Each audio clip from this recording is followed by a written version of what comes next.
Bom dia, time. Meu nome é Álvaro Cota Carvalho, eu sou residente de cirurgia geral e eu sou membro associado da Sociedade Brasileira de Hérnia. Hoje eu vim contar para vocês como é que foi o nosso Journal Club do dia 22 de fevereiro e vou contar para vocês quais foram os principais temas que a gente discutiu na nossa reunião, que teve a incrível presença do Dr. Miller, que publicou os 2 artigos que a gente discutiu na nossa reunião. E a gente também teve a presença do Dr. Sérgio Mazzola, da Cleveland Clinic, no setor de parede abdominal da cirurgia geral. Bom, para começar a discussão nos nossos artigos, foi sobre o artigo publicado, que foi tensão quantitativa da parede abdominal após a separação posterior de componente. A separação posterior de componente, como todo mundo aqui associado já sabe, é a liberação do transverso abdominal, que é a separação de componente posterior. Acontece primeiro pela liberação da bainha posterior do reto abdominal e posteriormente a gente faz a separação da inserção do músculo transverso abdominal na bainha posterior, no folheto posterior da bainha do reto. Bom, o primeiro momento da publicação desse artigo, ela foi muito polêmica, principalmente porque ela encontrou uma discrepância, uma diferença quantitativa de redução da tensão da parede abdominal durante os passos da liberação do transverso do abdômen. O artigo, a metodologia do artigo, ela englobou a medida quantitativa da tensão logo após a incisão de laparotomia mediana, depois, após a liberação do folheto posterior do reto abdominal, que é também conhecido pela cirurgia de Higgs-Stoppa, e depois da liberação completa do transverso abdominal. O que a gente pôde ver, o principal resultado, né, da publicação foi que a tensão ela tem uma redução progressiva quando vai avaliar a tensão da bainha posterior, do folheto posterior, podendo alcançar até a redução, né, da tensão em até 100% em alguns casos. E paralelamente a isso, foi medida também a tensão na parede anterior durante a separação dos folhetos. A gente observou com os resultados do artigo que após a liberação da bainha posterior do reto, você tem uma redução importante da tensão na parede anterior, mas o que não progride após a liberação do músculo transverso do abdominal. O que a gente pode tirar de conclusão com isso? Que a liberação do folheto posterior do reto abdominal, ela diminui tanto a tensão na parede posterior quanto anterior, mas isso não se reflete após a liberação completa do transverso abdominal. O outro artigo que a gente discutiu também na nossa reunião foi o artigo que veio consequente desse primeiro publicado. Também foi publicado pelo Dr. Miller, que avaliou as principais complicações e desfechos dos pacientes que foram submetidos ao TAR. Foram 100 pacientes que foram submetidos à cirurgia com a avaliação da tensão da parede abdominal. Bom, qual que é a nossa avaliação dos principais desfechos que foram avaliados? Primeiramente, o Dr. Miller, na primeira publicação, ele já disponibilizou quais eram as principais comorbidades dos pacientes que foram submetidos a essa cirurgia e tiveram avaliação quantitativa da parede abdominal. Destes, não foi observado que o aumento da circunferência abdominal, ou seja, os pacientes obesos, eles não tinham uma tensão maior se comparados aos pacientes que tinham uma circunferência abdominal normal. Somado a isso, o Dr. Miller disse para a gente durante a reunião que grande parte dos pacientes já teriam sido submetidos a cirurgias de correção de defeitos da parede abdominal. E durante a avaliação dele, alguns desses pacientes eles já teriam sido submetidos à reconstrução de parede. Há outras cirurgias que violaram também as camadas laterais do abdômen. No entanto, os pacientes que tinham cirurgias na parede abdominal, eles não tinham influência, as cicatrizes prévias, né, não tinham influência na tensão do abdômen após a reconstrução da parede abdominal pelo TAR. Vale a pena a gente ressaltar aqui também que durante a reconstrução de parede, os pacientes que foram selecionados, eles não tinham nenhuma ostomia presente. Eles tinham reconstrução de ostomia na parede abdominal, mas nenhum deles tinha ostomia. Bom, se a gente colocar aqui as tabelas, né, da tensão da parede abdominal, a gente vai poder avaliar aqui.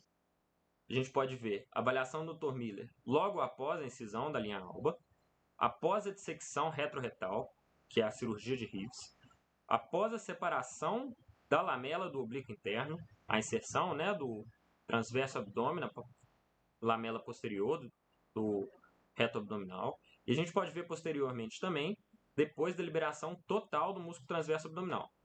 Enquanto a gente observa uma redução importante após a secção retroretal na tensão da parede anterior, a gente vê que isso não se reflete nos posteriores passos do TAR.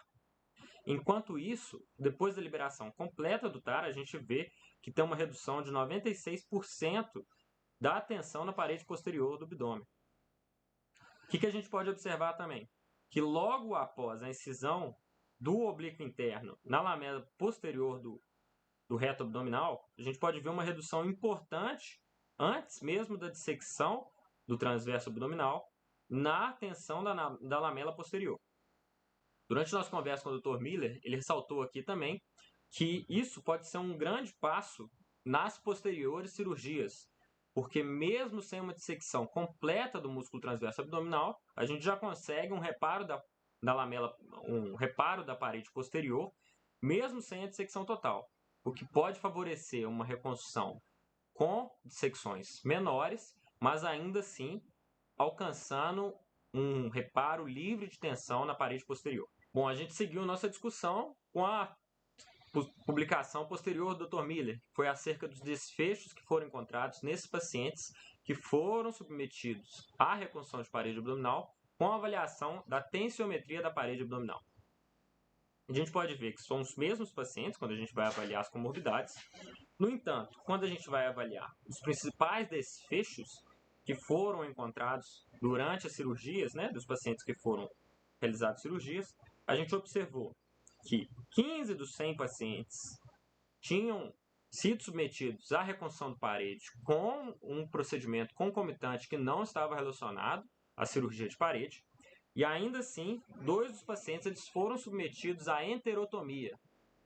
A principal dúvida que a gente teve durante a discussão, né, do Journal Club foi se esses pacientes que foram submetidos a cirurgias concomitantes de enterotomia ou ressecção de colo, eles teriam sido cirurgias que foram realizadas, procedimentos que foram realizados devido a uma víscero-redução dos pacientes, que poderia ser um fator concomitante de confusão, né? Um paciente que tem uma circunferência abdominal grande ou vem a ter uma perda de domicílio, se foram cirurgias que foram realizadas para o fechamento da parede ou se foram cirurgias que foram realizadas por qualquer outro motivo.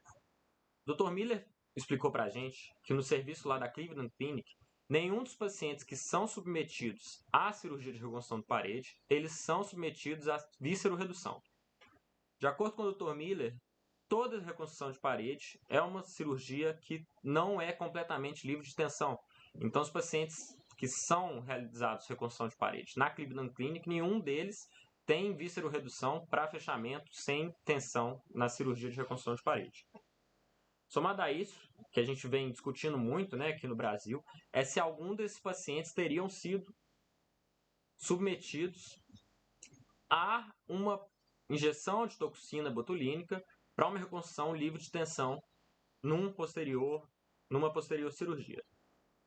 Dr. Miller explicou para a gente que, por mais que ele seja muito curioso com relação à injeção de toxina botulínica no pré-operatório para reconstrução de parede, lá na Cleveland Clinic eles não realizam nenhum tipo de reconstrução após a injeção de toxina botulínica. Por que isso? Acrescentaria, né, um preço que ele achou que não seria justificado para a reconstrução de parede. E que, como ele já mesmo disse anteriormente, toda reconstrução de parede tem algum nível de tensão. Então eles acreditam que, como a maioria dos pacientes eles são submetidos à reconstrução sem bridging, não faria sentido, né, fazer uma profilaxia com toxina botulínica. Ele falou ainda que alguns dos pacientes ele explicou para a gente ainda que alguns pacientes eles são submetidos à reconstrução e não tem o fechamento completo, e na maioria dos casos eles fazem o bridging, né? A ponte entre o defeito da parede, ou com uma tela de Vicryl, ou então com um PET de aumento, que é bem conhecido aqui por nós brasileiros, o PET de aumento, não a tela de Vicryl.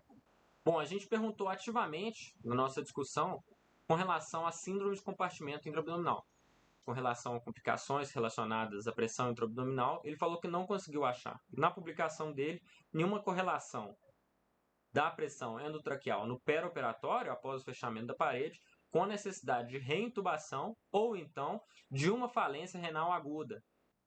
O que ele levantou? Que apesar de ver uma minoria dos pacientes que precisam, né, do bridging ou que vão ter alguma outra complicação no pós-operatório, quais são as polêmicas que a gente levanta aqui? Primeiro, a não necessidade de uma visceroredução no perioperatório, devido ao aumento da pressão abdominal. 2. A não realização de toxina botulínica profilática no maior serviço de hérnia no mundo. 3. A possibilidade de fazer uma reconstrução sem tensão, sem realizar uma liberação completa do transverso abdominal, o que pode possivelmente facilitar o fechamento da parede posterior com o alcance de uma tela com overlap satisfatório, mesmo sem colocar uma tela completa sobre a parede posterior, né? Ser uma dissecção completa bilateral do músculo transverso abdominal. Queria agradecer à Sociedade Brasileira de Hérnia pela oportunidade de estar aqui discutindo ciência e convidar a todos para os nossos próximos eventos. Muito obrigado.